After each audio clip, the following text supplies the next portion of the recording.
pectorals. A crumpled bedsheet covered me from the waist down. Her clothing was simpler. There wasn't any.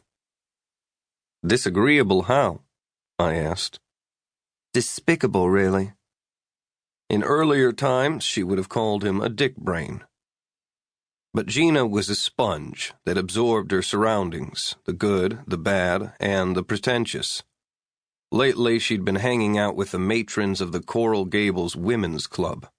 Finger sandwiches at the Biltmore, charity balls at the Fontainebleau, tennis at the club. Discussions of many disagreeable, despicable men. Mostly husbands, I'd bet. A swine, really? Gina said. A short, bald, lumpy swine who mashed out his cigarettes in my long-stemmed Italia glasses. Italia, is it? Don't mock me, Jake. Finish. Top of the line. Nicky likes the best of everything. That's why he married you, I said, without a trace of sarcasm. You're still mocking me, you prick. Prick? Now that was better. You can take the girl out of the strip club, but... She made a motion with her head, and her butterscotched hair spilled across my chest, tickling me. I was a bench warmer on the Dolphins when we met. She was a Dolphins doll, jumping and squealing, all bouncing boobs on the sidelines. I never knew why she chose me over a host of suitors that included 2 first-round draft choices with no-cut contracts and a sports agent who flew his own Lear. Then again, maybe it explained why she left me.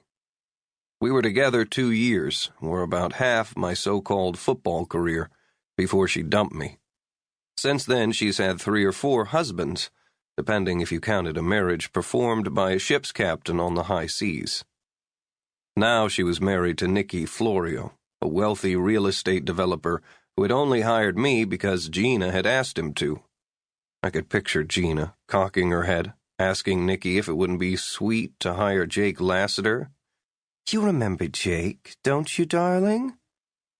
Nicky probably balked at first.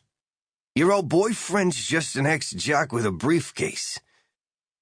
Putting people down was Nicky's default mode. But who's got Gina today, Nicky? Was that it? I wondered. My infantile way of striking back? What would the ethics committee say about taking money from Nick Florio and bedding down his wife? Good question. With all the single women available, what are you doing with a married one? South Beach is chock full of unattached women, leggy models from New York, Paris, and Rome. Downtown is wall-to-wall professionals in their business lady pumps, charcoal suits, and silk blouses. The gym has an aerobics instructor plus a divorcee or 2 who brighten up when you do your crunches and curls. So what's with this destructive, nowhere relationship mired in the past? Another thought, too. Maybe I was jealous of Nicky's success.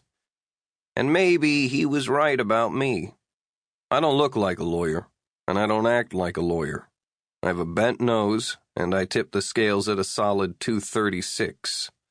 My hair is too long, and my tie is either too wide or too narrow, too loud or too plain, depending on the fashion of the times. I've hit more blocking sleds than law books, and I live by my own rules, which is why I'll never be president of the Bar Association or Rotary's Man of the Year. I eat lunch in shirt sleeves at a fish joint on the Miami River, not in a Tony Club in a skyscraper, and I do the best I can to inflict the least harm as I bob and weave through life.